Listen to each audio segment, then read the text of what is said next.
¿Qué es una buena práctica? Una buena práctica es siempre adecuada, es pertinente, surge de una necesidad muy concreta. Una buena práctica es innovadora, es valiosa, aporta valor a eso que habitualmente se debe hacer. Se puede medir, objetivablemente, cualitativa o cuantitativamente. Es replicable. Y una buena práctica, para que lo sea, debe ser susceptible de mejora. Ahora vamos a hablar de invertir en formación, creación de profesionales preventivos. Continuando nuestra jornada de reflexión y aprendizaje, daremos paso a la fundamental mesa de diálogo entre profesionales que tiene como tema central invertir en formación, creación de profesionales preventivos. Este es el eje central de nuestro simposio, en el que reconocidos expertos debatirán sobre todo cómo la inversión estratégica en la educación continua y especializada es la herramienta más poderosa para transformar a los profesionales del sector. El objetivo de la mesa es explorar las metodologías y recursos necesarios para fomentar una mentalidad proactiva y preventiva, asegurando que los futuros y actuales profesionales estén completamente equipados para anticipar y mitigar los riesgos de salud, garantizando así una calidad asistencial superior y sostenible. Para el control de las preguntas que pudieran surgir de forma online, nos apoyará nuestra compañera Maribel Guerrero. Damos la bienvenida a un momento cumbre de nuestro simposio, la mesa de diálogo, que hoy cuenta con un panel de expertos verdaderamente excepcional. Nos acompaña un elenco de profesionales de la salud y la enfermería de altísimo nivel, todos ellos referentes indiscutibles en sus respectivas especialidades, si bien sus trayectorias son diversas. Convergen en un principio fundamental, el compromiso inquebrantable con la excelencia, la prevención y el bienestar asistencial. Y a continuación tengo el honor de ir presentando brevemente a cada uno de los participantes. Contamos con Belinda Basilio, que es docente e investigadora en enfermería y podología en la Universidad de Extremadura. También tenemos a Nuria Darguila, enfermera especialista en familia comunitaria aquí en la Comunidad de Madrid. Nos acompaña también Francisco Blanco, director del Centro de Mayores Santa Luisa, de la Diputación de León. Y por último, Carlos Purito, enfermero, director de la Academia de Enfermería Evidente, está en Cantabria. Les invito a prestar atención en las valiosas y variadas opiniones que se compartirán en esta mesa de diálogo, titulada Invertir en formación, creación de profesionales preventivos. Este espacio representa una ocasión excepcional para examinar enfoques innovadores sobre este tema. Para conducir la mesa contamos con el privilegio y la presencia de Juan José Tirado, presidente del Consejo General de Enfermería de la Comunidad Valenciana, un profesional de amplia trayectoria que nos acompañará a lo largo de esta relevante mesa. Le damos la palabra para abrir la sesión. Por último, recordar a las personas asistentes que podrán trasladar sus preguntas, dudas o experiencias en la ronda final de la intervención. Quienes siguen el evento en formato online pueden hacerlo a través del chat, donde nos apoyará la enfermera Maribel Guerrero. A quienes están en forma presencial simplemente levantarán luego la mano. Así que cedo la palabra a nuestros profesionales y moderador. Bueno,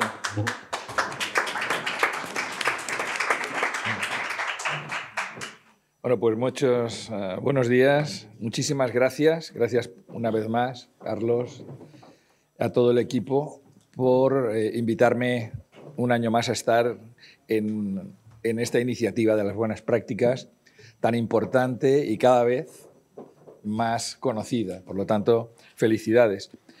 Bueno, vamos a iniciar esta mesa con un plantel de profesionales de mucho renombre, ya lo ha dicho Eduardo, Y antes de nada, pues vamos a hacer una introducción a lo que es la importancia de la formación y la creación de profesionales de cara a la prevención. Para ello hemos hecho una pequeña presentación para hablar de la importancia que tiene invertir en formación, porque si enfermería se caracteriza por algo, es porque llevamos muchísimos años, y lo tenemos en nuestro ADN, el que la prevención y promoción de la salud es lo básico. Es básico en un sistema como el que tenemos, un sistema tan medicalizado como el que vivimos. Antes estaban hablando, ¿no?, de la diferencia que existe entre la prevención y la promoción. En ese cortoplacismo que tienen los políticos, que es un cortoplacismo que evita que esa metodología de prevención y promoción se implante en una sociedad como la nuestra, una sociedad que demográficamente es envejecida y que el gasto sanitario cada vez aumenta. Hasta que no se tenga una filosofía y se evite ese cortoplacismo haciendo planes que afectan a toda la población, planes de prevención y promoción de la salud, pues mantendremos esa filosofía de ese gasto tan desmesurado que está arruinando las arcas de nuestro país. Por lo tanto, gracias a la formación y a la creación de estos profesionales preventivos, tenemos que transformar ese futuro. La crisis del modelo actual está demostrado. El gasto sanitario representa el 10% del PIB. Se realiza realmente solo un 3% de gasto en inversión en prevención, y en la atención curativa, como he dicho, por eso lo de la cultura medicalizada, se dedica el 97% del gasto total. Eso quiere decir que la gente acude a los sistemas porque no ha tenido sistema de prevención, de promoción de su propia salud, y por lo tanto cuando alguien ingresa dentro del sistema sanitario es porque ya tiene alguna patología o algo que se tiene que tratar, cuestiones en muchos casos porque no ha habido una prevención anterior. El desafío epidemiológico, hay una realidad que es el aumento de las enfermedades crónicas, la pluripatología en crecimiento, ese envejecimiento de la población acelerado y la presión insostenible sobre las urgencias que cada día tienen nuestros hospitales. Esa consecuencia consume recursos de forma abrumadora. Sin inversión en prevención, la sobrecarga hospitalaria se torna inevitable. Por lo tanto, necesitamos ese cambio de paradigma urgente, porque llegará un momento en que no podremos mantener este sistema tal y como lo conocemos. La prevención siempre hemos sabido que es la estrategia más eficiente, pero esa prevención muchas veces se olvida. Se olvida porque lo urgente no da tiempo a que se haga lo importante. Y esa forma de trabajar parcheando siempre la atención sanitaria es lo que nos está conduciendo a este gasto desmesurado.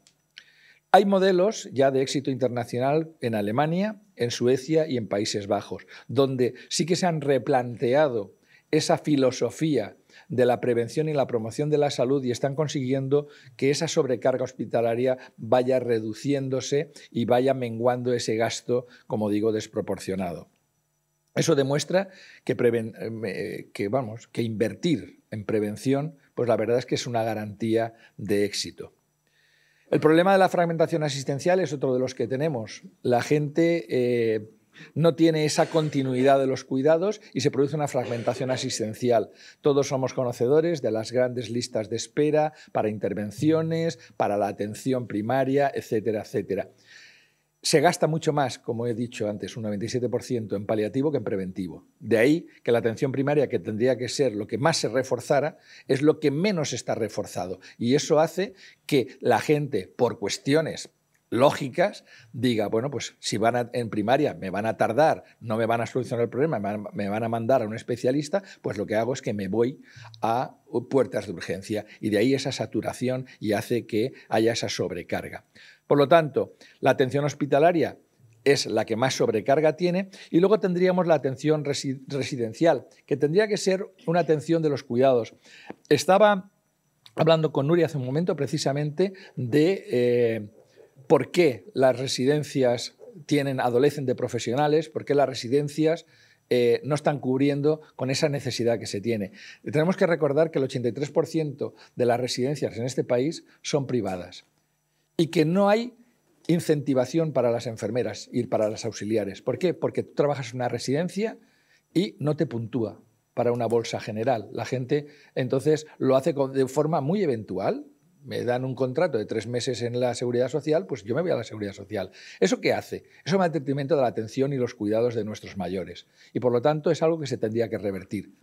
Nosotros insistimos de forma constante que los sindicatos tendrían que defender que la enfermera, trabaje donde trabaje, puntúe lo mismo para su carrera profesional, porque es su propia experiencia.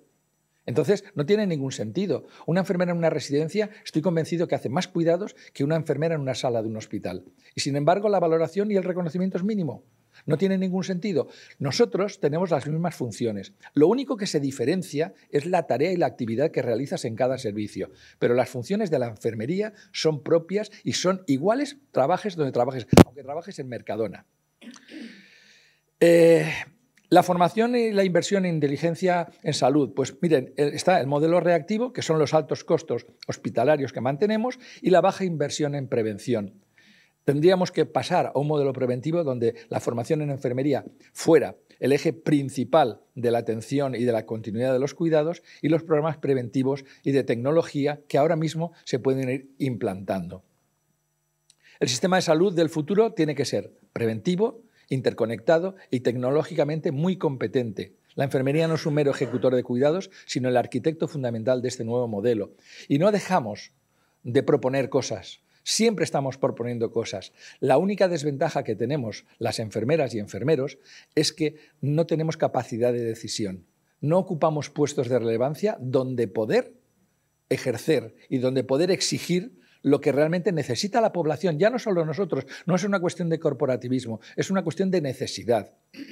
Yo no lo llego a entender. Solo en España hay 350.000 enfermeras en ejercicio profesional, con sus familias. Conocemos a muchísimas auxiliares que también potencian el cuidado.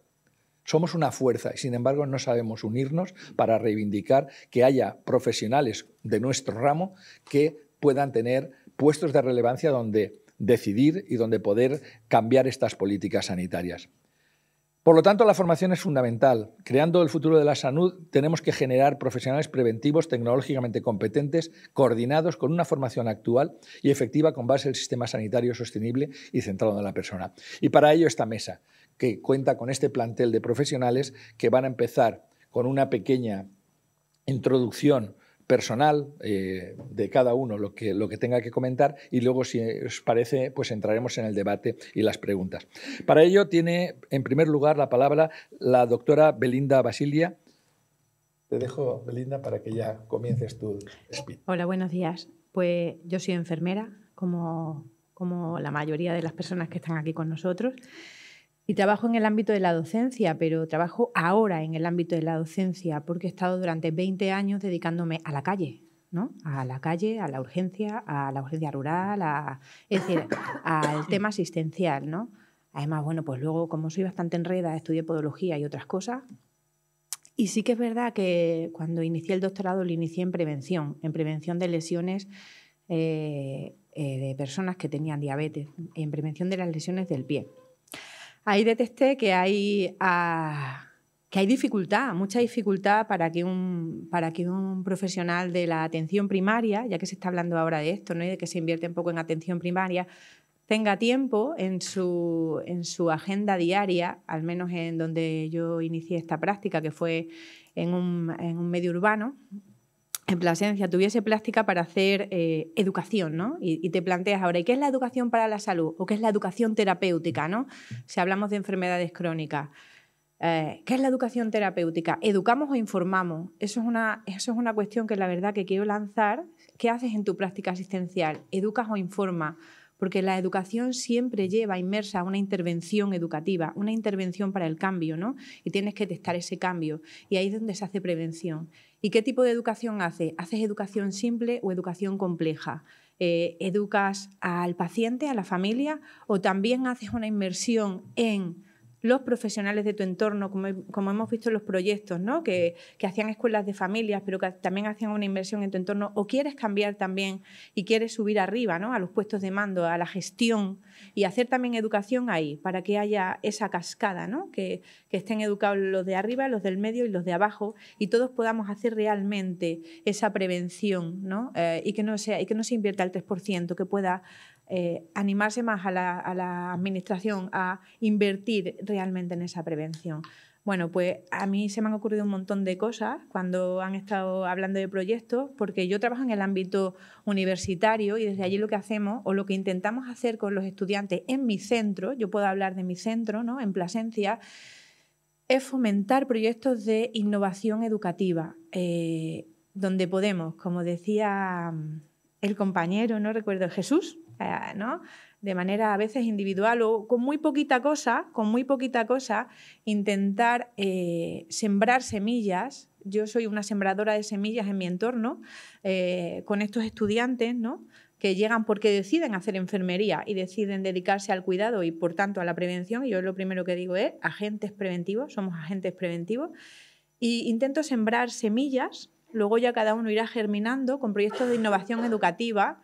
Como yo vengo de la calle, me da tengo como mucho colchón, mucha mochila, ¿no? Me siento tranquila allí porque puedo contarles, además de experiencia, puedo conjugarlo con la evidencia y de alguna manera intentar que desde ahí se pueda germinar. Proyectos como hicimos un proyecto interdisciplinar. Yo trabajo en un lugar donde hay podología y enfermería y como tengo estos 2 hijos, pues también trabajo con los 2 de alguna manera, ¿no? Entonces bajamos a los estudiantes de podología con los de enfermería para intentar fomentar desde el aula que cuando salgamos a la calle hay más gente con la que participar. Somos muchos actores, ¿no?, en este encuentro asistencial. Pues también hemos hecho otros, como intentar crear aulas emocionalmente saludables, ¿no? Al principio, darnos un abrazo ha sido una manera de abrir un entorno como más sencillo y estamos más expuestos, ¿no? Cuando te das un abrazo estás como más vulnerable. Pues también es decir, intentamos conjugar diferentes proyectos para que desde el aula pueda salir a la calle con otra perspectiva. Después ya la semilla germinará o no germinará. Yo la siembro, la riego durante un tiempo, pero después cada uno es libre de tirar a un camino a otro camino, ¿no? Y la verdad es que siempre la formación va a ser esa cuestión que tenemos que tener presente, formación, por supuesto, de calidad y que nos haga cambiar entornos de alguna manera. Aunque sea de manera muy pequeñita, yendo a buscar a esa persona que estaba en no sé qué sitio, que de alguna manera yo me sentía muy identificada cuando estaba en zonas rurales de la Sierra de Gata, ¿no?, en el entorno rural de Extremadura, pues también me sentía muy identificada. O dando esos paseos, formándonos en equipo, que es quizás lo importante. Podría contar muchas más cosas, como proyectos de medicalización de la vida, de un montón de historias en las que está inmersa, pero esa es un poco la apertura de mi intervención en este momento.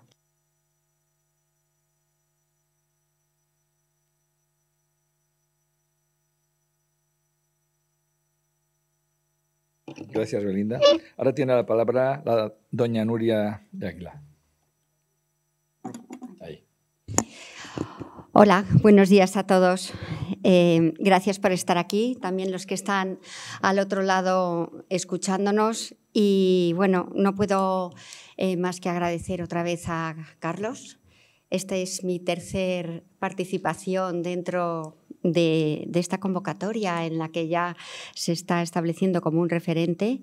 Felicito a todos los 4 que habéis presentado un trabajo enfermero brutal.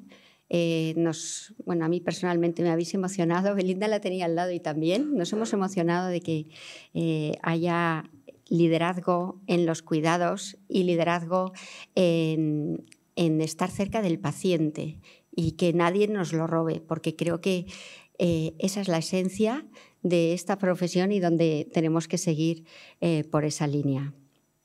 Las buenas prácticas de enfermera se revelan no solamente como técnicas ni protocolos o intervenciones, sino como gestos cotidianos que transforman muchas de las vidas que estamos cerca. Y esto es lo que da sentido a esta profesión. Porque además de hablar de buenas prácticas, invitan a poner a la persona en el centro. Y esto no es lo que la enfermera quiera hacer en ese momento, sino vamos a preguntar, a estar cerca de ese usuario, de ese paciente, para intentar reorientar esas necesidades que no son nunca estandarizadas, sino de manera individual. Y además nacen de un aprendizaje constante. Nadie se levanta y es enfermera de la noche a la mañana. Esto es un aprendizaje que a lo largo de toda nuestra formación, de nuestra profesión, tenemos que seguir reflexionando en si todo aquello que realizamos con nuestros cuidados son buenos y son suficientes. Yo puedo hablar, ya que Belinda ha hablado un poco de su trayectoria, yo brevemente en 5 minutos, porque si no podría estar una semana. Tengo la suerte de haber tocado muchos palos dentro de la profesión. Yo era muy jovencita cuando la atención primaria empezó en Madrid. Esto fue en el año 92, 93, 94, en el que tuve la suerte de poder abrir centros de salud en atención primaria y en decirle a esa enfermera de modelo tradicional: ya no vas a estar al lado del médico firmando recetas, este es tu espacio y aquí vas a recibir a los usuarios sin enfermedades, para que de alguna manera no lleguen a padecerlas, hacer lo que se llama prevención, y una vez instauradas esas enfermedades, barajar bien si esa enfermedad le está haciendo pasar por estar enfermo, o si tiene una enfermedad y es capaz de levantarse todas las mañanas de la cama, desayunar y irse al trabajo. Esto es una cosa que tenemos que saber diferenciar muy bien. Y a partir de ahí me enamoró la educación para la salud. Uno de los primeros grupos de educación para la salud fue en el Centro de Salud Fuente la Reina en 1994. Está publicado en la revista de este colegio, del Colegio de Madrid, en el que nos llamaron al grupo que lo hicimos como: ¿estos qué hacen? Están pirados. Era un poco la terapia grupal que veíamos en Estados Unidos cuando se desintoxican de cualquier drogadicción o tóxicos, y no entendían bien que trabajar con un grupo de personas que venían de manera constante al centro de salud era una manera de advertirnos que les estaba pasando algo. Y empezamos a trabajar con ellas, mujeres poliartrósicas, mujeres que tenían una vida muy limitada siendo amas de casa. Y nos encontramos después de varias sesiones con unas mujeres que ya no venían al centro de salud, con unas mujeres que tenían su tiempo de ocio ocupados, unas mujeres que ya no tenían signos y síntomas, dormían bien, comían bien, incluso perdieron peso. Y empezó ahí un poco la revolución de la educación para la salud. Me formé con los mejores. En ese momento estaba María José Pérez Jarauta en Navarra, dando y formando en educación para la salud. Y bueno, yo he sido una de sus discípulas más allegadas. Y cuando hablamos de educación para la salud, hablamos de prevención. Hablamos de prevención. Podemos tener una diabetes instaurada en un usuario, pero si le advertimos qué es lo que tiene que hacer después de hacer ejercicio, si les advertimos de todos los cuidados que todos son conocidos ahora mismo en esta sala y seguramente los oyentes también, probablemente no van a ir a urgencias, que es lo que decía Juanjo en su presentación. A partir de ahí, pues me enamoró enseñar y acabé en la universidad. 10 años de universidad, montando además la titulación de enfermería de la Universidad Francisco de Vitoria con un gran equipo, y en donde disfruté muchísimo y donde parte de todo lo que yo llevaba de recorrido, que no era mucho porque por entonces era bastante más joven, pues caló en los alumnos. Hicimos además un título propio de promoción de la salud en el que era coordinadora y en el que yo creo que hicimos algo muy novedoso por entonces, que era hablar de prevención. Además, bueno, pues el recorrido, ya no os voy a contar los otros 10 años porque esto se haría muy largo, pero el recorrido es que acabé de supervisora de formación continuada en un gran hospital aquí en el Servicio Madrileño de Salud, bueno, vamos a decirlo, el Hospital Central de la Cruz Roja, en donde, bueno, revolucionamos un poco, según las necesidades, toda la parte preventiva. Allí conocí a Carlos en el Hospital de la Cruz Roja y presentaron todos sus dispositivos. Y me encontré a a un montón de compañeras volcadas y necesitadas de palpar esa formación. No solamente hicimos formación, por supuesto, de heridas y de lesiones cutáneas relacionadas con la dependencia, porque la formación, aunque luego hablaremos, no es dar un curso, firmar, te dan la acreditación e irte. Esto tiene que cambiar. Este método de, bueno, yo tengo 40 horas, las voy a gastar, me van a dar el título tal, el justificante de que he ido al curso y mañana ya no me acuerdo de nada de lo que he aprendido. Esto lo hablaremos más tarde. Y ya como enfermera comunitaria en la que he estado 16 años, pues en el ámbito comunitario las buenas prácticas se van a multiplicar, sobre todo en cada visita domiciliaria, en cada conversación con la familia, en cada atención que evita una caída, una lesión, una desestabilización de esa enfermedad, de evitar que los pacientes lleguen a las urgencias hospitalarias. Somos una barrera ahí importante. Por lo tanto, mi exigencia, y yo creo que todos un poco la tenemos, es, después de salir de un domicilio, de una consulta, de atender a un paciente, es pensar qué más hubiera podido hacer, ¿no?, para mejorar ese paciente. Y esa situación es lo que te hace todavía ser mejor y mejor cada día. Y bueno, yo tanto entre compañeros en formación continuada como de profesora en la universidad, que ahora mismo además me han otorgado la coordinación de todo lo que se refiere a las lesiones y heridas en el grado de enfermería de la UNIE, donde estoy ahora de profesora colaboradora, os puedo decir que yo a los alumnos les hablo con un lenguaje muy de jerga de lo que es a diario. Fijaos, les hablo de entremetidas. Todo el mundo sabe la importancia de una entremetida en un paciente. Les hablo de empapadores. Por favor, dejemos de poner empapadores debajo de un paciente que ya usa absorbentes. Les hablo de movilización precoz, porque tenemos un paciente postrado. Vamos a levantarle, vamos a movilizarle. Les hablo de lo importante que es hacer las escalas. Hablo de las escalas hasta la saciedad y de reevaluar esas escalas. No vale hacerlas nada más ingresar y ya está.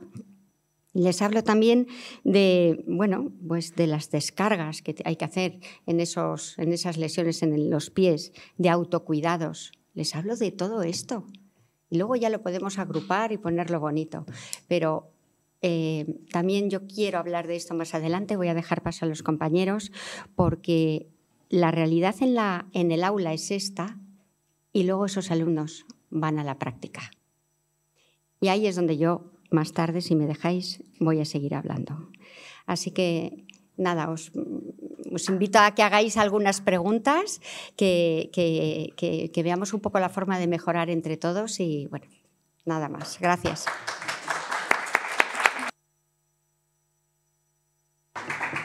Gracias, Nuria. Tiene ahora la palabra Francisco Blanco. Muy bien, muchas gracias. Me ha encantado estar aquí.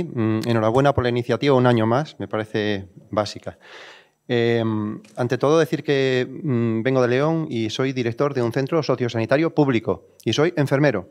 Y eso es uno de mis primeros objetivos, transmitir o hacer ver que los enfermeros, las enfermeras, podemos llegar a este tipo de cotas que no son inaccesibles y que poco a poco deberíamos plantearnos que por qué no dar este pasito más y dedicarnos a la gestión de una manera todavía un poquito más elevada, no solo a nivel de supervisión de una unidad o tal, sino ¿por qué no dirigir un centro público? Hay veces que tenemos miedo a ello, probablemente porque nos vemos no necesariamente muy formados, pero la formación se va adquiriendo si tienes interés y casi nadie que ha llegado a dirigirme a mí estaba formado en estas lides y lo han hecho. Y estoy harto de verme dirigido por psicólogos, por economistas, por abogados que no estaban más formados que yo y yo, sin embargo, puedo aportar algo más, ¿no?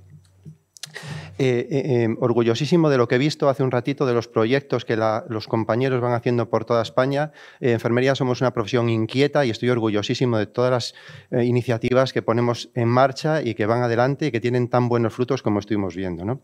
Como enfermero gestor a nivel preventivo, a nivel de sociosanitaria, en este caso, como vengo yo a hablar sobre ello, ¿no?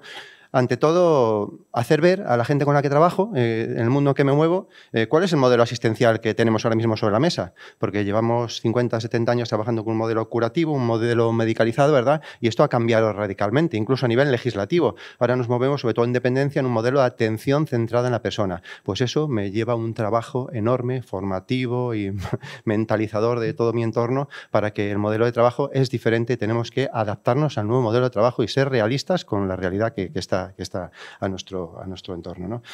A nivel formación, me parece basiquísima. Yo priorizo la formación, por supuesto, pero hay que detectar carencias, áreas de mejora y adaptarla de alguna manera. Y todos los grupos profesionales, en un centro sociosanitario no solo se forman las enfermeras, todos los grupos profesionales se forman porque todos tienen alguna área de mejora en la que poderse instruir y desarrollar su trabajo de una manera más eficaz.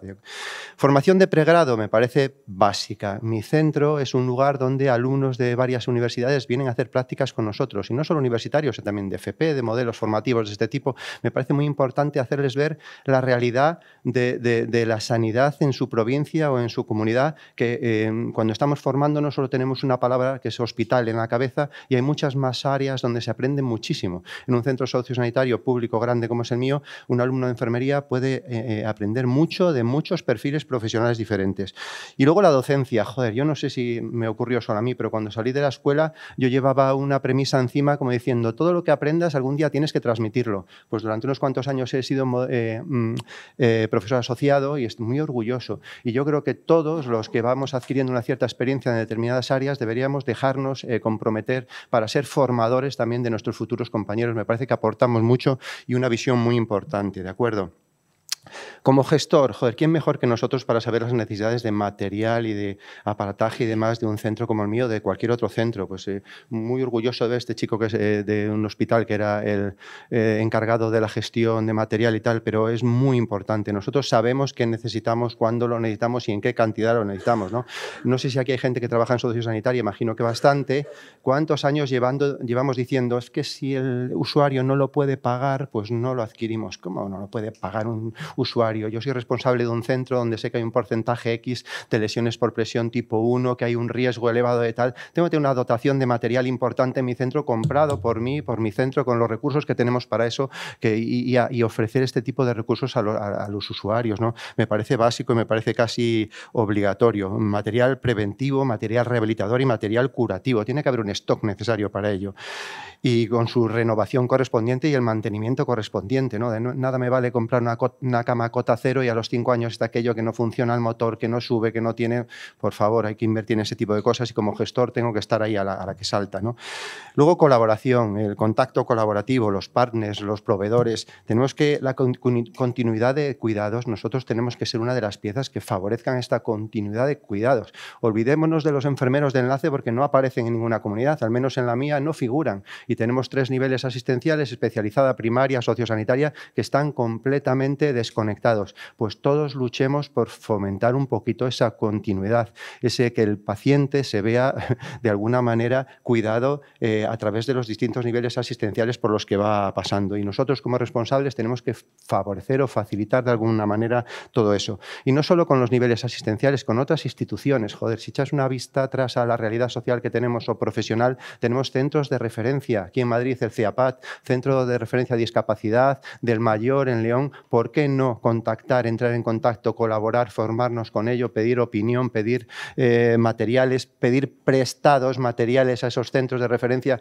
que están para eso, para asesorarnos y para ayudarnos, ¿no? Y luego la empresa. Joder, nosotros nos da la sensación en este país que una colaboración con una empresa privada parece que estamos colaborando con el enemigo, con el diablo. Todo lo contrario. Joder, hay países, Estados Unidos y tal, donde la colaboración con empresas privadas es fundamental, porque ellos, aparte de que te quieran vender su producto, pero hay una colaboración importante, hay cesión de material, hay formación. ¿Por qué no tirar de las empresas de nuestro entorno de una manera positiva y proactiva, ¿no? Y por último ya, la colaboración interdisciplinar. En un centro sociosanitario lo vemos palpable cada día. Tenemos 4, 5, 6 perfiles de profesionales: terapia ocupacional, trabajo social, psicología, fisioterapia. trabajemos todos juntos, formémonos todos juntos y asistamos a los usuarios todos juntos, porque cada faceta profesional tiene algo que decir, algo que aportar, y al resto de profesionales nos formamos mucho con todos estos profesionales que tenemos en nuestro entorno, ¿de acuerdo? Es un beneficio para los usuarios y un beneficio también para cada uno de nosotros. Respecto a una de las ponencias que hubo también, ya la última pincelada, yo vengo de una comunidad muy envejecida, creo que la más envejecida de toda España, Castilla y León. Somos un país envejecido. Joder, las unidades de geriatría, las especialidades de geriatría tienen que ser una prioridad. Esa unidad de geriatría, ese grupo de geriatría que bajaba a valorar a urgencias, que luego le hacía el seguimiento por las plantas, que incluso le hace el seguimiento cuando se va para casa en primaria. Eso es lo que hay que potenciarlo. Es una unidad prioritaria en nuestro sistema sanitario. Hay que dotarlas y hay que hacerlas que existan en cada una de las ubicaciones de nuestro país, ¿de acuerdo? Muchas gracias. Luego seguimos con el debate.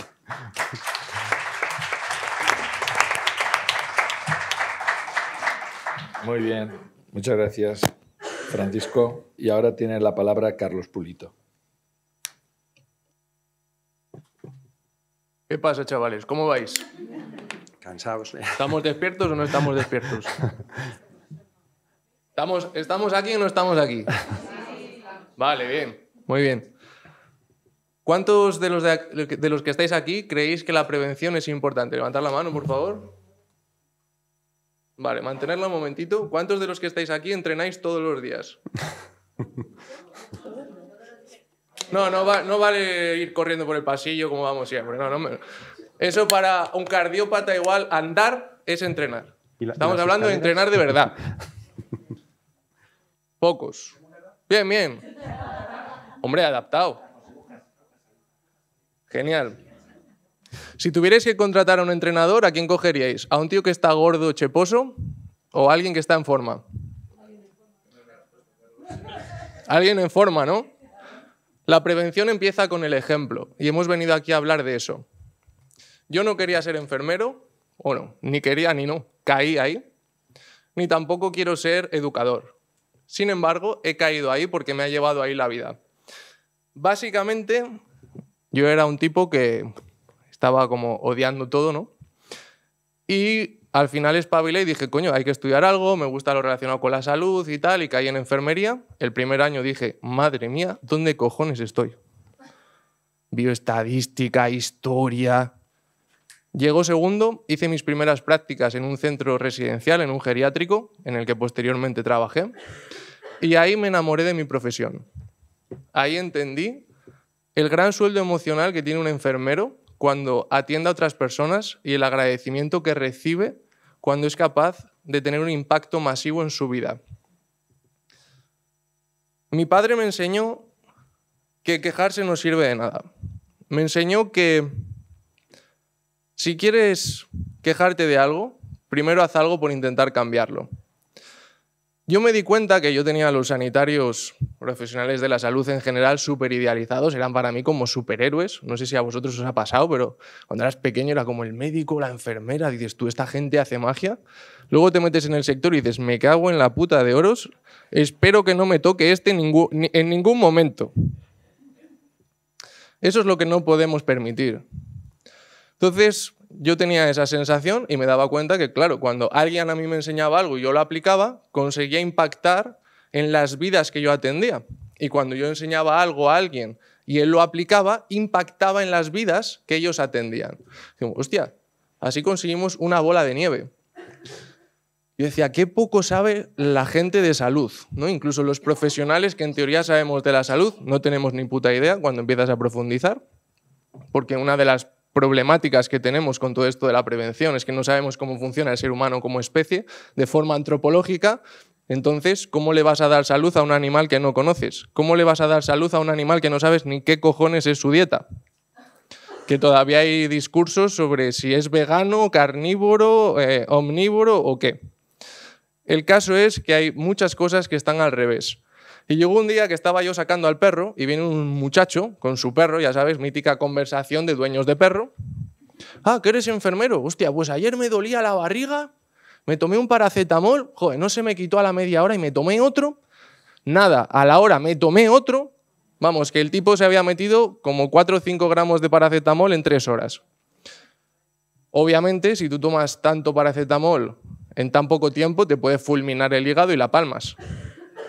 Ese mismo día me acordé de la frase de mi padre de esto no va de quejarse, esto va de lo que puedes hacer tú.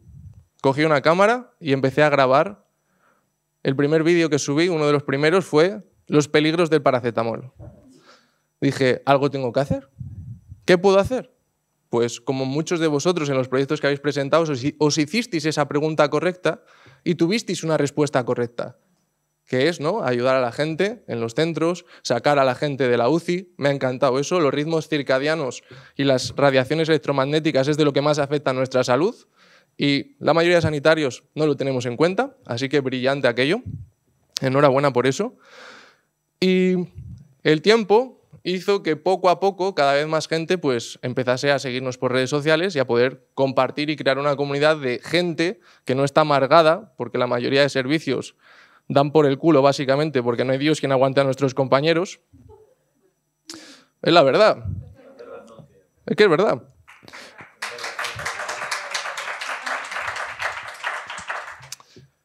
Pues empezamos a agruparnos gente que realmente queríamos cambiar las cosas. Yo siempre digo, yo no tengo vocación. La gente dice, no, ¿qué vocación tienes? Estás súper dedicado, ayudas a un montón de gente. Digo, no, yo no tengo buena vocación. Soy buen profesional. Hago lo que tengo que hacer y punto. Ya está. Que luego me lleve un sueldo emocional de ayudar a la gente, genial. Pero hago lo que creo que tengo que hacer para cambiar las cosas. Y poco a poco íbamos compartiendo entre compañeros y demás y la gente empezó a pedirnos que hiciéramos una formación más reglada, porque pasa otra cosa. La formación posgrado en enfermería es una puta mierda. Y en medicina también. ¿Por qué? Porque es un intercambio de créditos. Te hacen una formación desfasada, que te dan un PowerPoint asqueroso, con suerte, y ahí te las apañes. No has aprendido nada y estamos manteniendo constantemente ese siempre se ha hecho así, siempre se ha hecho así, siempre se ha hecho así. Últimamente en redes compartía, ¿no?, el tema de todos sabemos que en teoría hay que cambiarse los guantes, lavarse las manos. ¿Y qué pasa en los centros de salud en la hora de las analíticas? Que ni Dios se cambia los guantes. Te cogen la mierda, la orina y te sacan la sangre con los mismos guantes. Hay discusión sobre eso. Pues bueno, haz lo que puedas hacer en lo que tengas el control. Y poco a poco la gente nos pidió y vimos, ¿no?, la necesidad de hacer una formación que realmente respondiese a nuestras necesidades, que funcionase, que fuera práctica, que nos sirviese para algo, aparte de intercambiar créditos. Y de ahí nace nuestra escuela, Enfermería Evidente, que es una academia de formación posgrado, aparte de las redes sociales.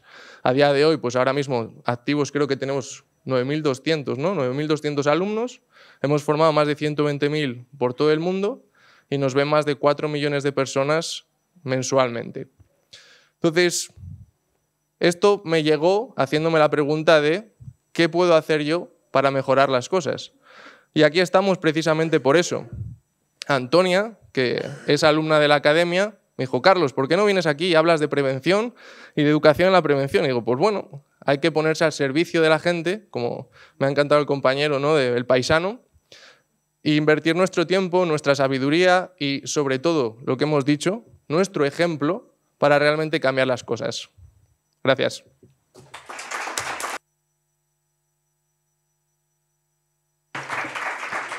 Muchas gracias, Carlos. Bueno, pues si os parece, empezamos con el turno de preguntas. ¿Tenéis alguna pregunta para hacer?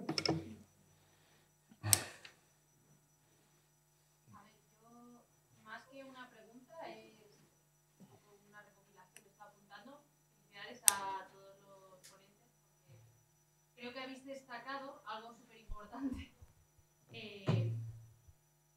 A ver.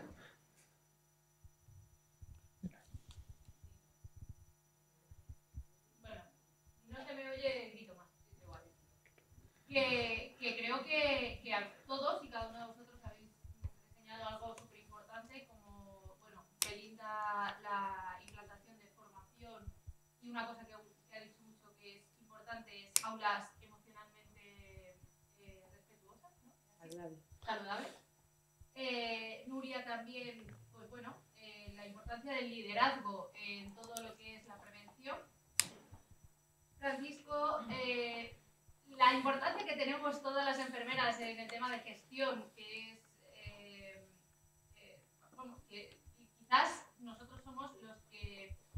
ponemos las propias zancadillas, ¿no? Y bueno, y Carlos, lo que más me ha gustado de todo es pues que muchas veces el ambiente se contagia y es un poco lo que hace que te zancadillees tú solo. También he estado viendo un poco, he sido lo contrario a ti. Digo, voy a buscar la piedrecita en cada una de las ponencias que habéis dado. Es cierto que me parece súper importante lo que es la emoción inicial, primero la tuya, que tú te sientas preparado para poder coger determinadas iniciativas como gestión y como, bueno, pues liderar la prevención. Luego, que aunque tú sepas, y la formación, por supuesto, que te formes para poder hacerlo de manera adecuada. Y yo en mi trabajo me he encontrado, con el tema de los empapadores, la resistencia de los compañeros.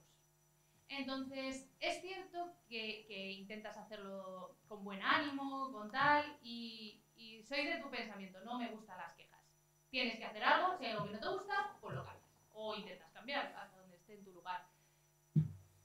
Y me gustaría saber, y es pregunta un poco generalizada, es cómo a todo esto que acabo de decir, la resistencia del cambio, que también se ha visto en otras ponencias, ¿cómo pensáis vosotros que se puede cambiar a nivel personal? Una enfermerucha de planta, cualquiera, puede intentar inculcar los conocimientos nuevos. Vale, esa es mi pregunta generalizada. Gracias. Quiero contestar primero. ¿Puedo? Sí. Ya está. ¿Ya está? Ahora. Bueno, se ha roto. Coge el de casa.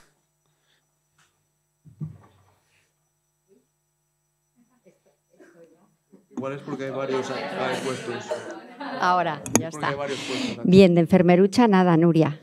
A ver, Nuria es una enfermera que conozco y que es una luchadora y una trabajadora incansable. De hecho, casualmente, que yo no sabía que iba a venir, porque hasta hace media hora que me ha dicho que venía, no sabía, estuvo en una mesa redonda en la Sociedad Española de Heridas el año pasado junto con Belinda y conmigo. Y es de las enfermeras jóvenes que están pisando fuerte y son unas trabajadoras incansables. Fíjate, Nuria, a mí eso me preocupa mucho y es una de las cosas que he dejado pendiente para luego. El que tú formes a un alumno en las aulas hablando de cosas tan importantes como no pongas el empapador debajo de un absorbente, por favor, porque esto es obvio que le vas a aumentar ese microclima en una área donde tiene que estar pues de otra manera. Y cuando van allí, ellos empiezan a estirar una entremetida y las auxiliares dicen, ¿pero qué haces? ¿Pero qué haces? Vamos a subir al paciente, venga, cógele del hombro a la de 3, 1, 2 y 3. Y el paciente empieza con las lesiones por fricción, las lesiones por cizallamiento, etc. Esto preocupa muchísimo. Y esto tenemos que ser un poco, tener las herramientas y los recursos suficientes para intentar que llegue toda esta formación que damos al alumno a las unidades donde vayan a hacer la rotación al menos. Y hablar con las supervisoras y darles un poco un dossier estructurado de que el alumno está formado según los paneles de expertos y según las guías con mayor evidencia posible. Y intentar cambiar cultura. La cultura es dificilísimo de cambiar. Es lo que más cuesta en cualquier entorno, sea comunitario, sea sociosanitario, sea el que sea. Pero yo creo que no podemos decir que la cultura cuesta mucho que cambiar sin hacer nada. Lo que ha dicho Carlos, lo que dice Nuria y esto hay que hacerlo. ¿Cómo? Pues metiendo la cabeza, hablando con la gente, sentándonos, haciendo incluso sesiones, compartir un poco pues, todos los conocimientos que en este momento hay, porque en el mundo, por ejemplo, de las lesiones esto va cambiando de manera fulminante. Esto hay que seguir estudiando hasta el final, porque esto va cambiando casi cada mes. Así que me gusta mucho que hayas sacado este tema, Nuria, porque yo creo que tiene que salir, Ahí es verdad que este grupo de enfermería de geriatría que ha presentado es un privilegio tener, pues eso, ese equipo donde va un poco direccionando y donde ellos se están mostrando de, si tenéis alguna duda, poneros en contacto conmigo. Y esto es lo que hay que hacer. Quitarnos los egos, quitarnos un poco el que tú también lo estás haciendo mal. Aquí no se trata de fiscalizar a nadie. Aquí se trata lo que nos han hecho al principio, Carlos, de abrazarnos los dedos, intentar seguir todos por la misma línea e intentar mejorar, porque al final el centro es el paciente y tenemos que cuidarle bien y basado siempre en la evidencia, claro. Así que nada, gracias, Nuria. Muy interesante lo que has dicho. Yo te quiero responder. Voy a coger una cosa que ha hecho Carlos, además le voy a decir otra cosa a él y luego te voy a responder a ti. Se cambia con el ejemplo. Eso lo he hecho y el día es así. O sea, yo que he hecho talleres de educación terapéutica y lo he hecho de manera compleja, con gerencia, con tal, con cual, tú tienes que empezar a cambiar desde el inicio. O otra cosa sencilla, algo muy sencillo. Yo les digo a mis estudiantes que tienen que venir en pijama a las prácticas. Pero yo tengo que ir en pijama también. Yo no puedo ir con una bata. O sea, aquí yo tengo que ir con mi ejemplo para que los demás vean que realmente cuando estamos en un entorno X tenemos, bueno, pues que hacer unas cosas de una determinada forma. Se cambia con el ejemplo, con la formación también. Y para mí, ahora mismo en el entorno en el que estamos, hay formación de muchísima calidad y formación que puede ser de menos calidad. Yo creo que ninguno de nosotros, o que todos nosotros, o hablo por mí, yo cuando voy a hacer una formación digo, ¿qué necesito ahora? ¿Puntos? Formación de mierda. Necesito puntos, lo siento, pero a lo mejor es así. A veces necesitas una cosa. ¿Qué necesito ahora?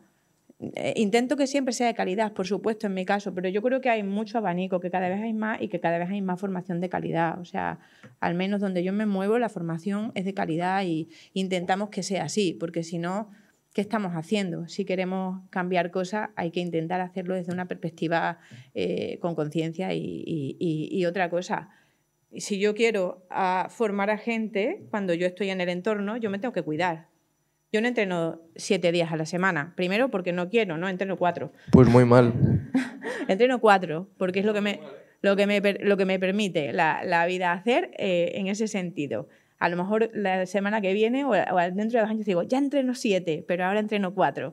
Entonces, ir un poco con la capacidad que tengo, intentándome vaciar yo, para cuando esté en un entorno formando y trabajando con gente, sepa hasta dónde puedo llegar, ¿no? Hasta dónde puedo llegar yo para poderle dar al otro. Y a veces me voy con batacazos y este coste emocional lo tengo también, pero eso es cuestión de tiempo, trabajo, superación y tal. Pero lo primero es el ejemplo que tú tengas hacia el otro para poder hacer cambios.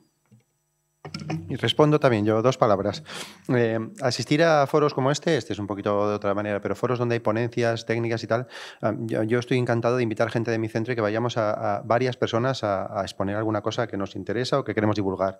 Que venga el grupo ese que ha venido de no sé qué hospital, que traiga hasta la intensivista, que viene todo el grupo, me ha parecido una maravilla, me ha parecido fenomenal. Eso me parece muy importante. Yo de aquí, de otros foros, aquí no tanto, pero los foros a los que voy, cuando llego mañana o pasado el lunes, me toca contar en mi centro todo lo que he visto. Si me voy a las edades de las heridas, a Cáceres o a Badajoz, me tengo que, todo lo que robe de todas las mesas, todos los apósitos novedosos, las cremas, no sé qué, todo lo que me pueda llevar en la bolsa chula, lo tengo que enseñar y esto vale para esto y esto vale para lo otro, y es importante. Y otra cosa importante, yo ahora mismo me dedico a la gestión, de acuerdo, pero soy enfermero, yo tenemos una presión negativa en un sacro de una residente y yo lunes o martes cuando toque cambiarla, yo me voy a poner el traje verde y me voy a subir a la planta a ayudar a cambiarla, cosa que en 31 años que llevo en ese centro yo nunca vi una directora en una planta haciendo nada más que pasearse, ¿no? Entonces, el ejemplo me parece importante. Respondo ya por cerrar. En primer lugar, retomo lo que ha dicho Nuria. Todos los que estáis aquí tenéis la oportunidad de tocar vidas cada día. Por tanto, nada de enfermerucha, nada de sentirte inferior a nadie, porque si tienes la capacidad por un momento de impactar en una vida y dejarla un pelín mejor de lo que estaba antes, Tu vida es valiosa. Importante. Háblate bien. Segundo, muchas veces tenemos mucha frustración en nuestro día a día porque sentimos lo que nosotros hacemos y no lo que el resto hace. Olvídate del culo del resto, preocúpate del tuyo. Esto es gestión emocional, esto empieza en casa, empieza en nuestra educación desde el principio.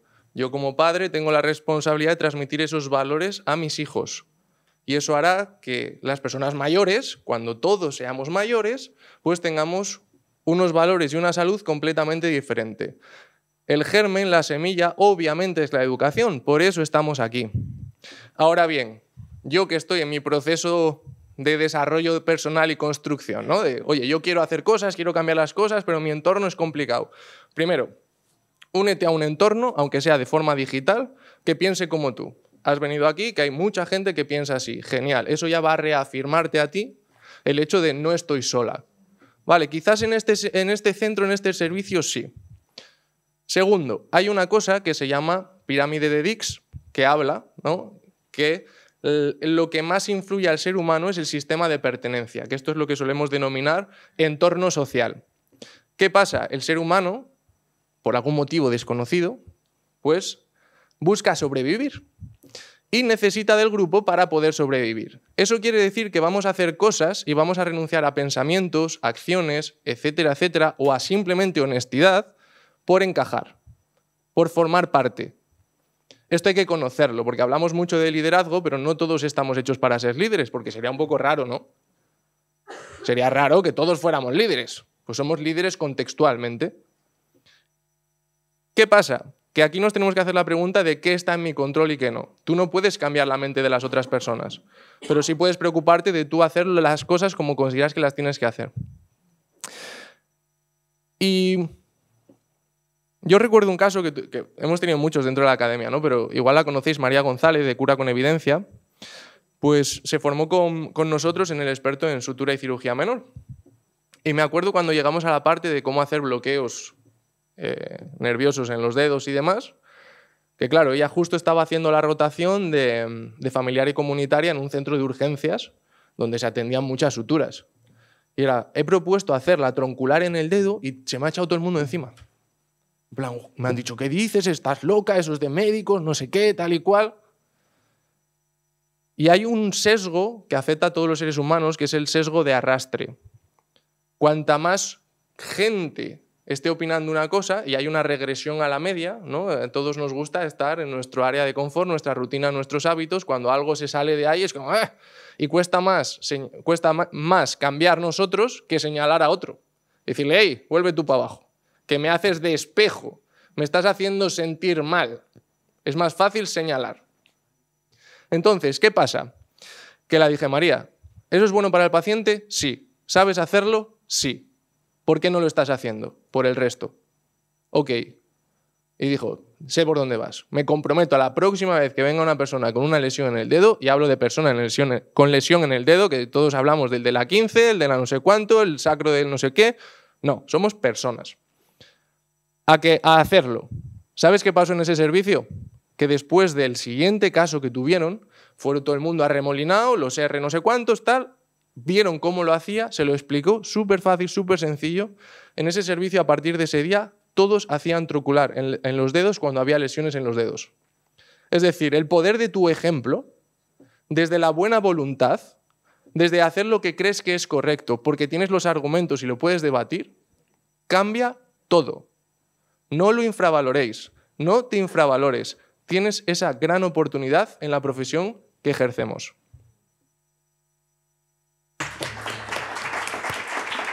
Bueno, un momentito, vamos a...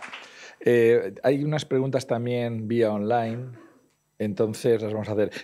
Primero quiero hacer un inciso. Carlos, eso que has dicho es muy interesante y os diré que a colación de eso, justo esta semana he tenido que hacer un informe que me han pedido en la Comunidad Valenciana unas enfermeras si ellas realmente tienen que suturar. Yo, a estas alturas, que todavía haya gente que me pregunte eso, es que la respuesta la voy a hacer oficial, pero es que me parece de vergüenza que haya todavía gente que no se dé cuenta de las capacidades como profesión que tenemos y que somos una profesión con plena competencia técnica y científica. Y eso es lo que desde esta mesa supongo que se transmite a todos los demás. Si te parece, ¿nos dices las preguntas que hay vía online? Maribel, venga. Sí. Hola, buenos días. En primer lugar, uno de los asistentes nos pregunta que si creéis que tendríamos que mejorar lo que respecta a lo que es el PIA, el PAI y el PI, con respecto a lo que son los pacientes. No sé si alguno de la mesa podría contestarnos a esa pregunta. Y después, otra de las preguntas para Carlos, sobre todo, es que según su experiencia, ¿cómo se puede cambiar la formación, esta arreglada que tenemos, las que solo nos interesan por los créditos y no nos interesan por la formación que dan, y que nos interese un poquito más por su aprendizaje y por su formación? Porque a día de hoy todavía eso creo que queda mucho por aprender y por indagar en ese tipo de cursos.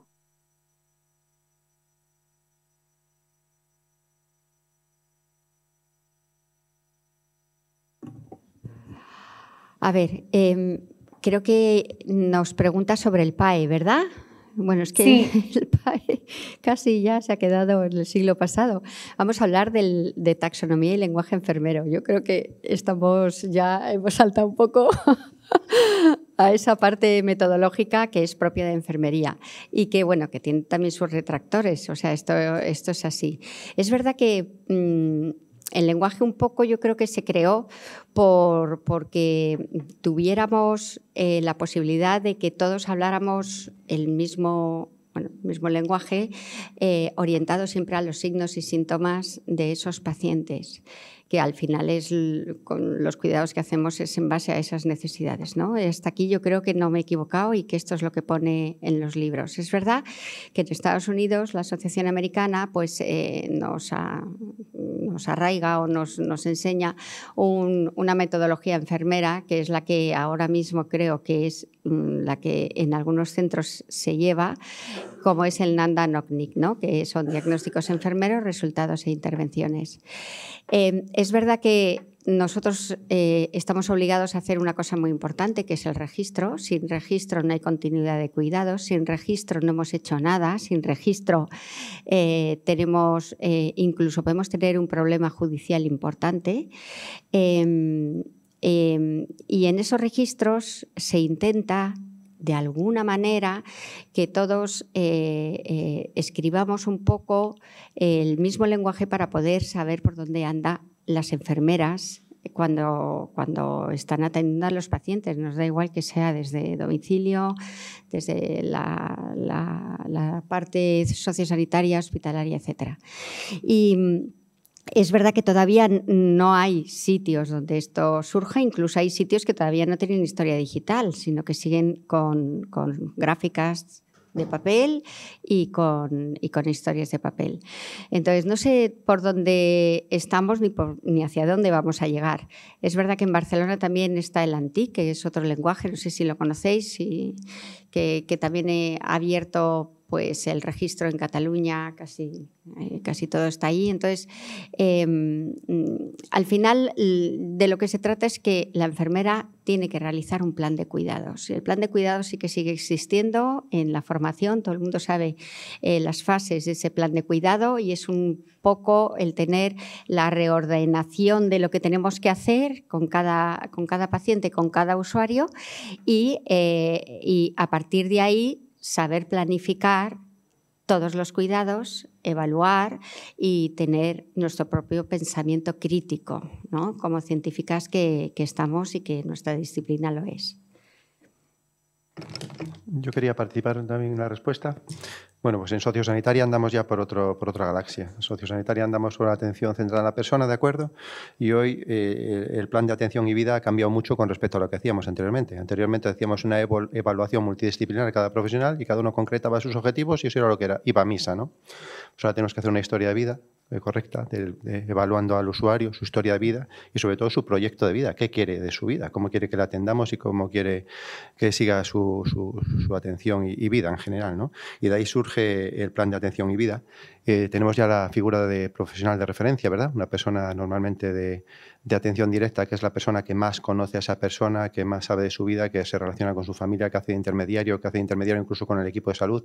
Y esto ha cambiado mucho. Ahora mismo ya no es un PAE como tal, sino un plan de atención y vida donde la batuta la lleva el propio usuario, el residente o el usuario, ¿de acuerdo? Entonces ha cambiado bastante. Estamos en una vuelta bastante importante. ¿Más respuestas? Yo soy el moderador, no debía de intervenir en esto, pero es que hay cosas que creo que son necesarias, ¿no? Y quiero hacer un recordatorio, ¿no? De que a nosotros nos ha regulado la profesión la NANDA desde el año 1982. Gente que no sabía ni cómo funcionábamos aquí y que nos han metido un sistema que es lo que estaba diciendo ella de ese lenguaje enfermero que por mucho que se defienda, es mi opinión también, por mucho que se defienda, lo veo bastante inútil. Estamos hablando de equipo multidisciplinar y lo de la historia de vida, por ejemplo, me parece muchísimo más razonable a la hora de realizar un PAE. ¿Que hay que registrar? Todos decimos que sí. Pero ¿realmente no consideráis que lo que no se puede es hacer cambiando? O sea, lo que no funciona no se tiene que seguir haciendo así. Tendríamos que cambiar los sistemas. ¿Qué es lo que hablamos? Hablamos de equipo multidisciplinar, acá hablamos de responsabilidades propias de una profesión, pues entonces todos, la universidad y los asistenciales, debíamos de ponernos de acuerdo, porque si no, se sigue habiendo una barrera muy importante entre lo que es teórico y lo que es asistencial. Y yo creo que hoy en día, con las nuevas tecnologías, nos permite un cambio muy importante en esta forma de trabajar. Sí que es cierto que ahora tenemos unas posibilidades que antes no teníamos, que la administración tendrá que adaptarse. Y Carlos, yo no sé cómo haces, no lo sé, es una pregunta que también te hago. ¿Cómo estás implantando las nuevas tecnologías en todo ese proceso de formación? Porque es cierto, la gente hacía cursos por puntuar, pero eso no sirve para nada, realmente. ¿Qué sirve? Sirve un sistema, por ejemplo, como el inglés, donde tú haces un curso y consigues una capacitación. Y esa capacitación va unida a una remuneración diferente y a un estatus diferente. Y si eso no lo hacemos aquí, la gente sigue haciendo eso para conseguir una plaza y ya está. Y luego tenemos unos sistemas que creo que son erróneos, que es tener la carrera profesional, por ejemplo, que tenemos en la Comunidad Valenciana, donde es café con leche para todos. Hagas o no hagas, da igual. O sea, no se estimula ese... yo hago esto, voy a estar mejor considerado y encima voy a cobrar más. ¿Cómo integras tú las nuevas tecnologías en toda esa formación que ofreces? Bueno, rescato las dos preguntas. En primer lugar, estoy 100% de acuerdo con lo que dices, porque realmente no hay un incentivo. Casi todo el mundo trabaja en el sistema público o quiere trabajar en él. ¿Qué quiere decir eso? Que vas a cobrar igual a fin de mes, te esfuerces o no te esfuerces. Y encima, si te esfuerzas, normalmente, como si eres supervisor, yo no he sido supervisor nunca, pero lo he visto y me he dedicado a otras partes directivas, pero bueno, el caso, vas a tirar más de la gente que te responde, porque no se lo vas a dar al inútil, que sabe que te la va a liar. No, pues está sobrecargando encima el que hace bien el trabajo. Pues dices tú, ¿para qué cojones me pongo yo y me esfuerzo y no sé qué? Si voy a cobrar lo mismo que este subnormal que no hace nada. Pues pasa. ¿Qué es lo que sucede y lo que nosotros hemos visto desde el punto de vista que somos una empresa de formación privada? A nosotros no nos subvenciona nadie, no nos apoya nadie, lo hemos levantado de cero, esta señorita que está aquí sentada y yo. Por tanto, tenemos una visión de la realidad muy diferente. La gente que acaba de salir de la carrera hace formación por puntos. Ya está. De los 35 a los 50 un poquito les podemos estirar más, la gente empieza a formarse porque quiere aprender. Porque ya se siente más desactualizada, ya tiene un poquito más de poder adquisitivo y dice, hostia, me apetece profundizar en el tema de heridas. Y ya a partir de los 50 no sé qué cojones le pasa a la gente en la cabeza que dice, no, para lo que me queda, 15 años te parece poco. Pero bueno, ¿esto a qué nos lleva?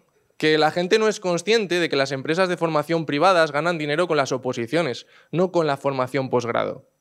Entonces te hacen una formación de mierda con un PDF y demás, se lo mandan a la CFC hace así, o a la universidad, que la universidad lo único que quiere es dinero, y te acreditan la formación. Te meten un paquete, ya te han captado y luego lo que van a intentar es venderte la oposición. ¿Por qué? Porque el sueño español es ser funcionario. Esa es la realidad.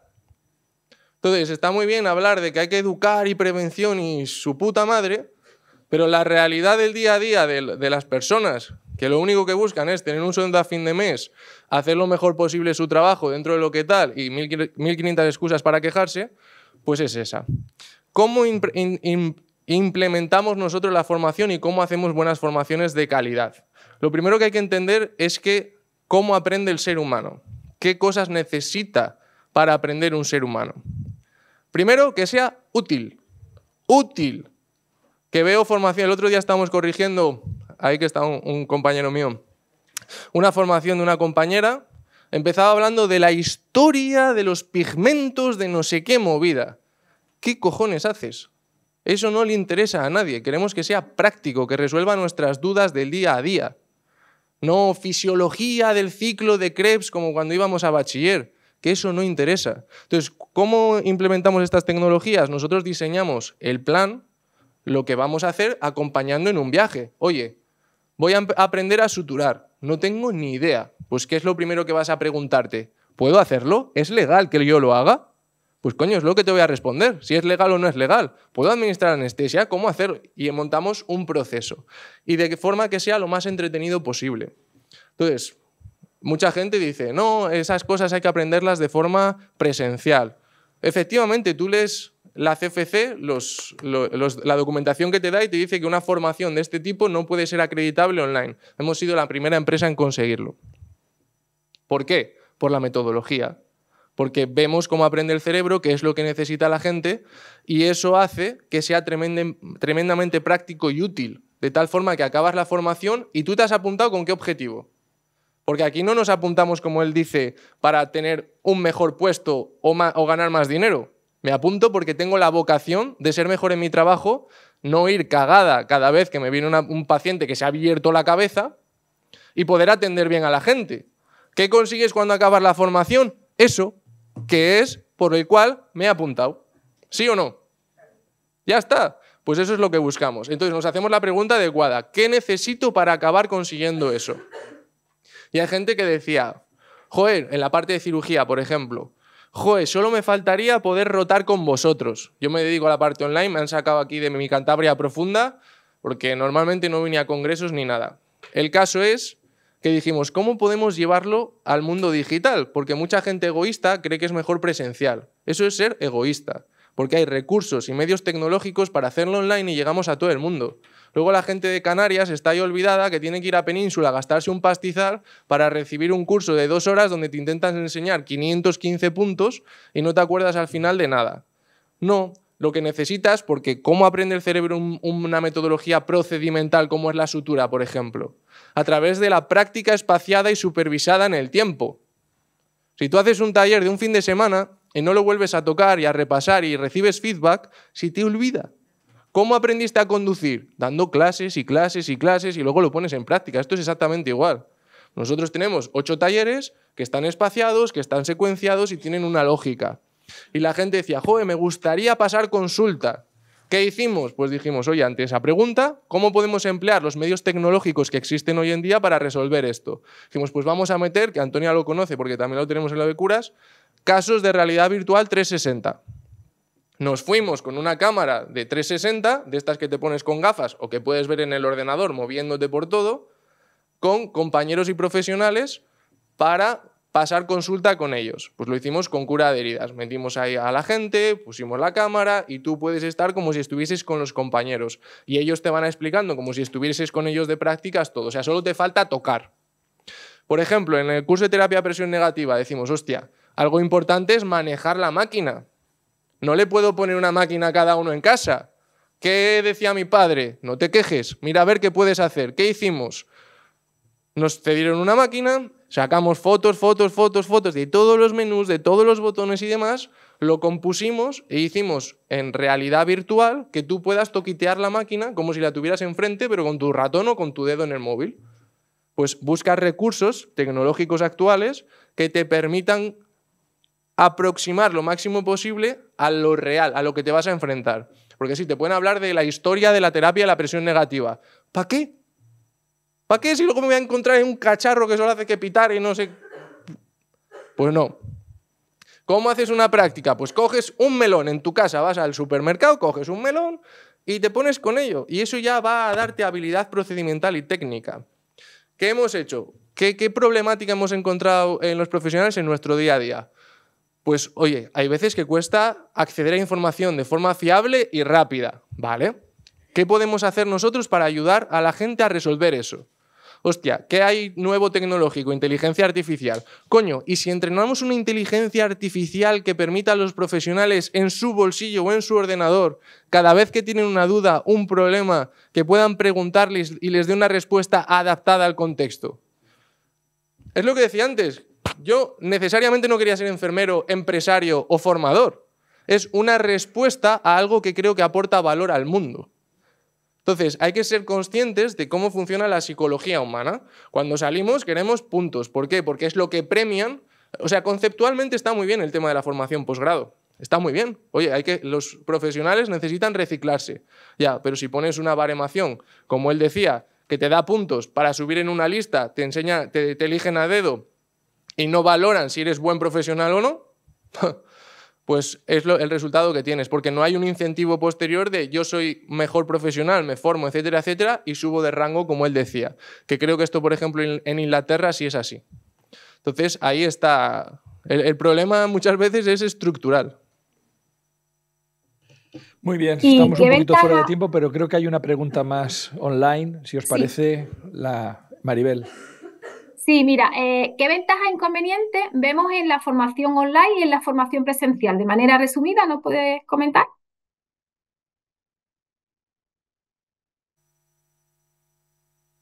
Realmente es lo que acaba de comentar, ¿no? Sí, más o menos. La diferencia es normal. Ahora con las nuevas tecnologías lo que acaba de comentar Carlos. ¿Alguna pregunta aquí? Sí. Vale.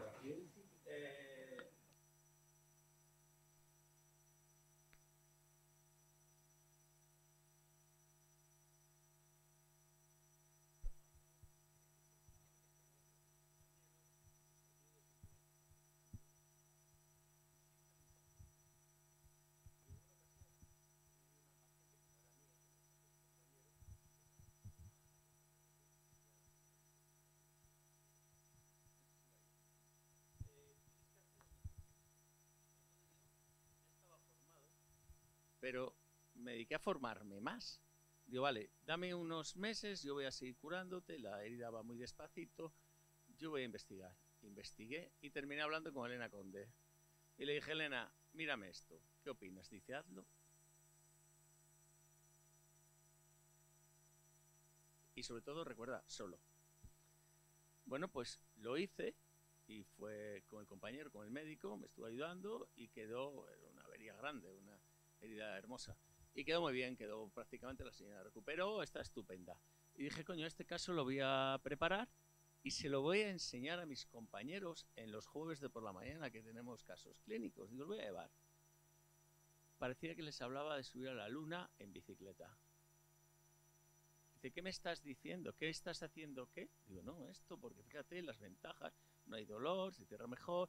Y luego además me discutían datos que yo tenía. Digo, pero no me los discutas ni me interfieras en la exposición y luego me lo comentas todo junto. Es decir, no había ningún interés en aprenderlo, en saberlo, ni en indagar en ello. Para llegar luego a la última frase que me dijo una enfermera ya veterana, y me dijo, ¿para qué te complicas la vida? Mándalos al hospital y que vaya a plástica. Ahí está un problema, pero muy difícil de resolver, ¿eh?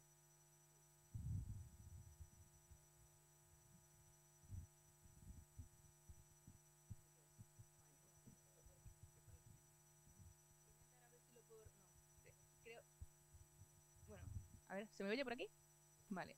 Voy a intentar a ver si lo puedo resumir, porque sé que vais cortos o sea que queda poco tiempo.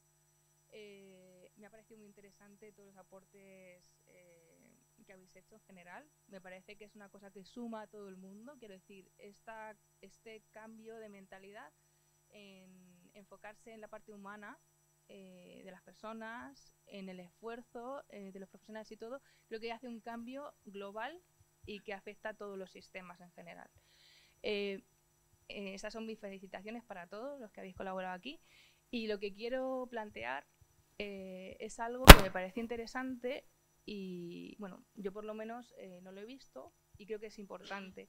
Porque respecto a una pregunta que ha hecho esta chica, sí, Nuria, anteriormente, y me parece, bueno, yo como profesional no soy enfermera, soy logopeda, pero a mí también me afecta todo lo que os afecta a vosotros, porque soy de clínica también, y me parece interesante la formación en el sentido de que, respecto a lo que comentabas antes, que es muy fácil decir que un profesional, evidentemente, que estoy de acuerdo, ¿no? Que el primer cambio empieza por uno mismo, eso está claro. Si tú no cambias y no das ejemplo, poco puedes hacer. Pero cuando estás dentro de una estructura es muy complicado por el hecho de la presión social, de que el resto de gente pues tiene otro tipo de pensamiento o formación. Entonces creo que es interesante, hablando de toda la parte humana que se está hablando aquí, que me parece fundamental y no se tiene en cuenta, que se considere la estructura del equipo. El equipo me parece fundamental, sobre todo, bueno, yo que he visto distintos equipos, he estado trabajando por mi cuenta y todo, creo que es fundamental el hecho de que se tenga un equipo colaborativo, en el sentido de que aquí lo que hay ahora, el modelo que se ha implantado, el que hemos tenido, ha sido un modelo muy estructurado, donde no se tiene relación las esferas altas, por decirlo de alguna manera, con las esferas más bajas. Y realmente, como funciona, como yo pienso, o como yo he tenido mejores resultados, o los he visto en otras personas, y creo que es muy importante plantearse esto a nivel de estructura. ¿Cómo nos comportamos a nivel de estructura?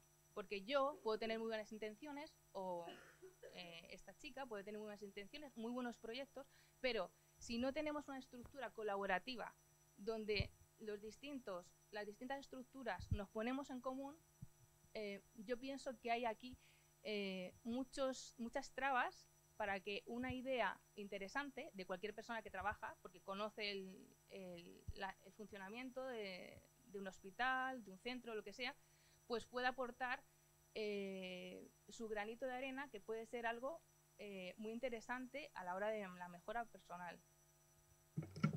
Quiero responder brevemente. Brevemente. Primero, felicitarte por estar aquí siendo logopeda, me parece perfecto.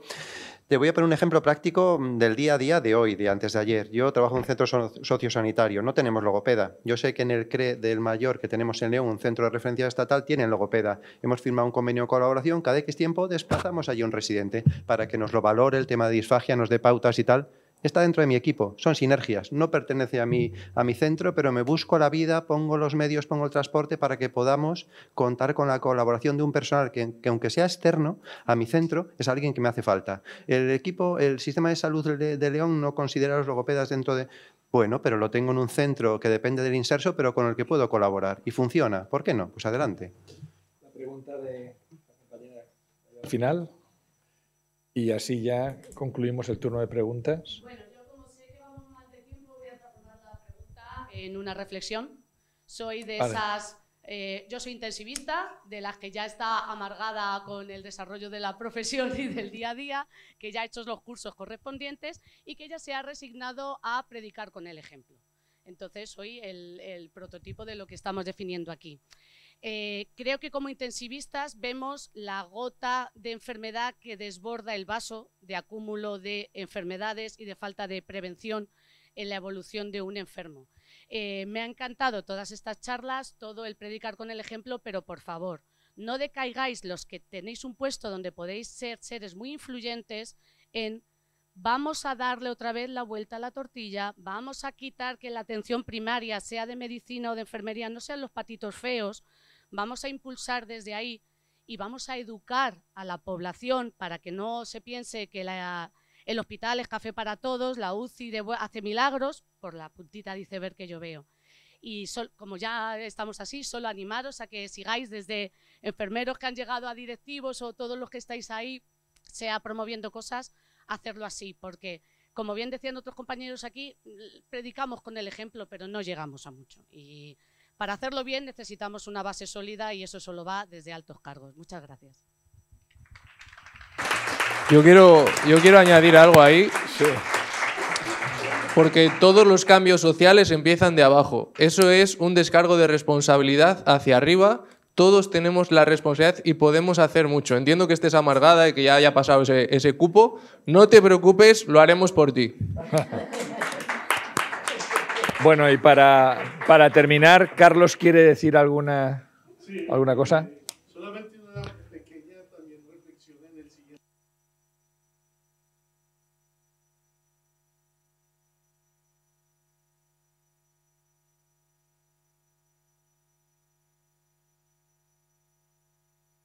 La pregunta es sencilla. ¿Qué transmitimos?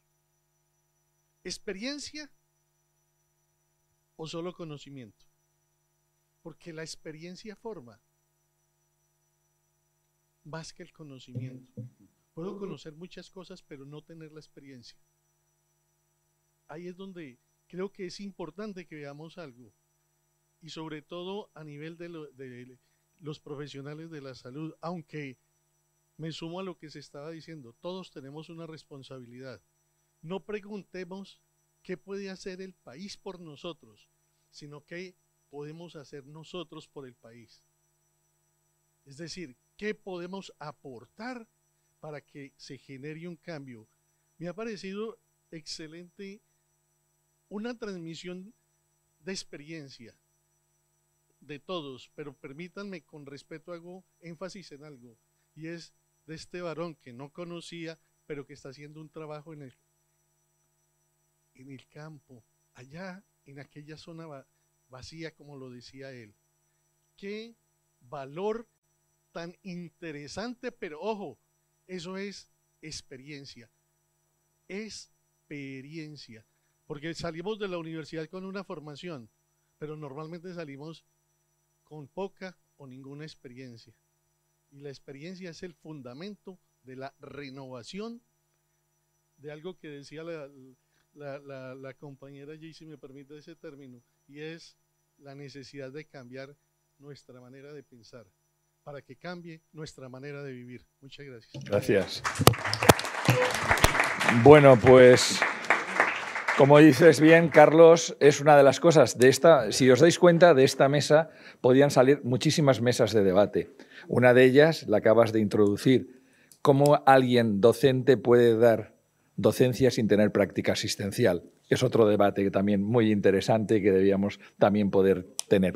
Bueno, agradecer a la mesa. Espero que este año las consideraciones, las reflexiones que hemos hecho en esta mesa, que os haré trasladar, se puedan difundir para que no se queden luego en un tintero, ¿no? Agradecer a Belinda, a Nuria, a Paco y a Carlos, pues la presencia en esta mesa, creo que muy interesante, siempre limitado por el tiempo, a Eduardo por la presentación y, por supuesto, a Carlos y a todo su equipo por permitirnos año tras año pues, tener este tipo de encuentros que creo que son muy fructíferos. Muchísimas gracias a todos y, si no pasa nada, hasta la próxima. ¿Qué es una buena práctica? Una buena práctica es siempre adecuada, es pertinente, surge de una necesidad muy concreta. Una buena práctica es innovadora, es valiosa, aporta valor a eso que habitualmente se debe hacer. Se puede medir, objetivablemente, cualitativa o cuantitativamente. Es replicable. Y una buena práctica, para que lo sea, debe ser susceptible de mejora.